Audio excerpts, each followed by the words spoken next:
Saudi থেকে সোজা দিল্লিতে নরেন্দ্র মোদী, এবং হাই ভোল্টেজ বৈঠকে আজকে কিন্তু নরেন্দ্র মোদী থাকবেন এবং দিল্লিতে নেমেই কিন্তু সে দোভাল এবং জয়শঙ্করের সাথে একটি গুরুত্বপূর্ণ মিটিংও করে এবং স্ট্রংলি অ্যাকশন হবে, এটা কিন্তু ভারতের প্রধানমন্ত্রী নরেন্দ্র মোদী জানিয়ে দিয়েছেন।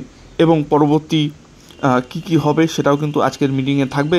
জম্মু ও কাশ্মীর নিয়ে কিন্তু হাই অ্যালার্ট এবং হাই সিকিউরিটিতে আছে সমস্ত সেনাবাহিনী, এবং পেহেলগাম অ্যাটাক নিয়ে মোদির একদম বক্তব্য স্পষ্ট যে টেরর অ্যাটাক যেটা হয়েছে সেটা কিন্তু কোনোভাবেই মেনে নেওয়া হবে না এবং জাস্টিস কিন্তু দেওয়া হবে। তো সেই ক্ষেত্রে কিন্তু গুরুত্বপূর্ণ বৈঠকে কিন্তু নরেন্দ্র মোদী। এরপর দেখা যাক কতদূর কী হয়, কিন্তু টেরর অ্যাটাক নিয়ে কিন্তু একদম ভারতের প্রতিক্রিয়া স্পষ্ট, এবং পিএম মোদী পরবর্তীতে কী করে এবং সেই ক্ষেত্রে কী হাই ভোল্টেজ মিটিংয়ে কী উঠে আসে সেটাই কিন্তু দেখার, এবং সারা দেশবাসী কিন্তু সেটার দিকেই তাকিয়ে আছে। এবং জম্মু কাশ্মীর নিয়ে এরপরে কী হয় তো সব খবর জানতে কিন্তু নজর রাখুন এবং দেখতে থাকুন আমাদের চ্যানেল।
ना ठहरा था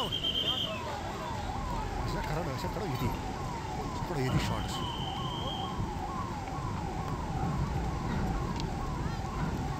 Manzara